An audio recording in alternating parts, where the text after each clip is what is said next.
Hello friends, रीडस्पायर में आपका स्वागत है। Nothing changes until you do किताब का कोर मैसेज बहुत सिंपल लेकिन लाइफ चेंजिंग है। जब तक हम खुद नहीं बदलते तब तक हमारी जिंदगी, रिश्ते, करियर, पैसा, हेल्थ या हैप्पीनेस कुछ भी नहीं बदलता। माइक रॉबिन्स इस किताब में ये साफ बताते हैं कि हम अक्सर सोचते हैं कि हालात बदल जाएं, लोग बदल जाएं, समय बदल जाए, तब हम खुश होंगे। लेकिन सच ये है कि असली बदलाव बाहर से नहीं, अंदर से शुरू होता है। किताब की शुरुआत में लेखक अपनी पर्सनल स्टोरी बताते हैं, जहां वे बेसबॉल प्लेयर थे। इंजरी के बाद उनका करियर टूट गया और वहीं से उन्हें समझ आया कि लाइफ में कंट्रोल बाहर की चीज़ों पर नहीं, बल्कि हमारे एटीट्यूड, सोच और रिस्पॉन्स पर होता है। पहले चैप्टर में माइक रॉबिन्स समझाते हैं कि हम अपनी ज़िंदगी में सबसे बड़ी गलती ये करते हैं कि हम रिस्पॉन्सिबिलिटी दूसरों या सिचुएशन पर डाल देते हैं। बॉस अच्छा नहीं है, इकोनॉमी ख़राब है, पार्टनर सपोर्टिव नहीं है, जबकि सच ये है कि हम खुद अपने रिएक्शंस चुनते हैं और जब तक हम ये एक्सेप्ट नहीं करते कि मैं ही रिस्पॉन्सिबल हूँ, तब तक कोई बदलाव पॉसिबल नहीं। इसे वो एक एनालॉजी से समझाते हैं, जैसे अगर गाड़ी गलत दिशा में जा रही हो तो सड़क को ब्लेम करने से कुछ नहीं होगा, स्टीयरिंग व्हील पकड़कर डायरेक्शन बदलनी पड़ेगी। अगले हिस्से में लेखक सेल्फ अवेयरनेस की बात करते हैं और बताते हैं कि हमें पहले ये समझना ज़रूरी है कि हम कौन हैं, हम क्या महसूस करते हैं और किन पैटर्न्स को बार बार रिपीट करते हैं।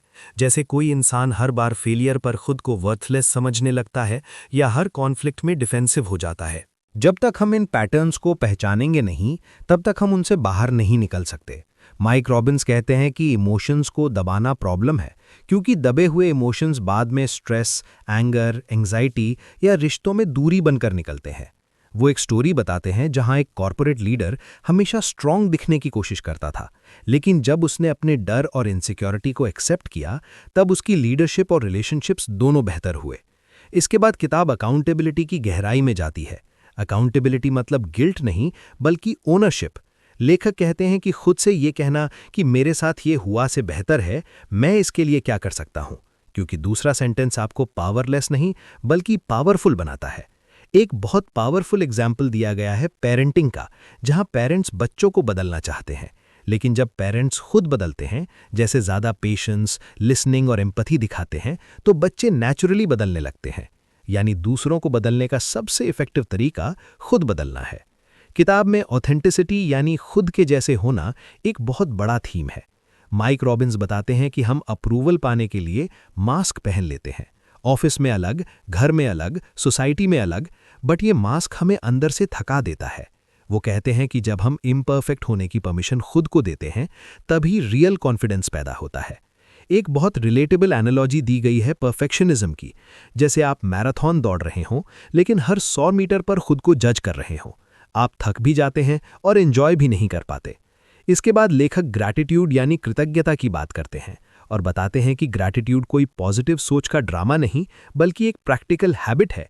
जब हम रोज़ ये देखते हैं कि हमारे पास क्या है, तो हमारे ब्रेन का फोकस स्केर्सिटी से अबंडेंस की तरफ शिफ्ट हो जाता है। और रिसर्च के एग्जाम्पल्स देकर बताया गया है कि ग्रैटिट्यूड स्ट्रेस कम करता है, रिलेशनशिप्स मजबूत करता है और परफॉर्मेंस बढ़ाता है। किताब का एक बड़ा हिस्सा रिलेशनशिप्स पर है, जहां माइक रॉबिन्स कहते हैं कि कॉन्फ्लिक्ट से भागना सल्यूशन नहीं है, बल्कि ऑनेस्ट कॉन्वर्सेशन करना ज़रूरी है। वो बताते हैं कि ज़्यादातर फाइट्स फैक्ट्स की वजह से नहीं, बल्कि अनस्पोकन एक्सपेक्टेशंस की वजह से होते हैं। हम एक्सपेक्ट करते हैं कि सामने वाला समझ जाए, लेकिन बोलते नहीं।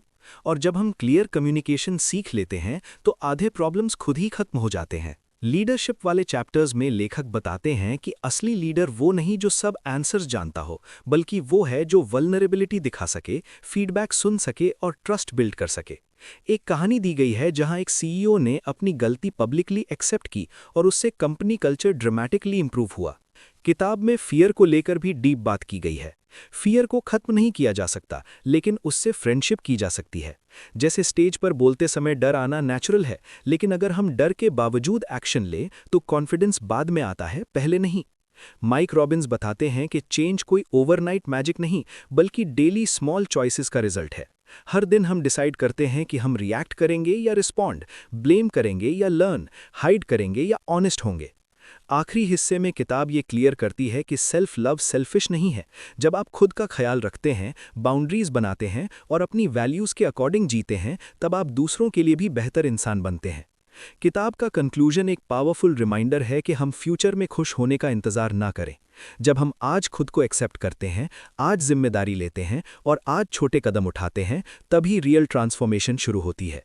जैसा कि माइक रॉबिन्स कहते हैं, आपकी ज़िंदगी तभी बदलती है जब आप बदलते हैं, और ये बदलाव हमेशा अभी से शुरू होता है, किसी परफेक्ट दिन से नहीं।